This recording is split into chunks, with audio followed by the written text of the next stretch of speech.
IPL स्पर्धेत काल बंगळुरू इथे अंतिम षटकापर्यंत रोमहर्षक झालेल्या सामन्यात रॉयल चॅलेंजर्स बंगलोरनं 2 धावांनी चेन्नई सुपर किंग्सचा पराभव करत स्पर्धेत आघाडीचं स्थान पटकावलं आहे।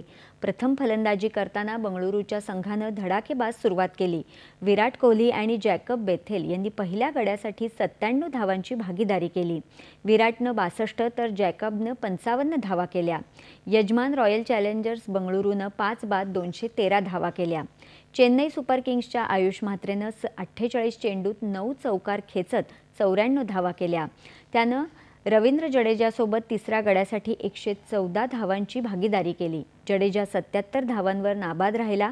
14 चेंडूत 6 षटकार आणि 4 चौकार मारत 53 धावा करणारा रॉयल चॅलेंजर्स बंगळुरूचा रोमारियो शेफर्ड याला सामनावीर घोषित करण्यात आलं।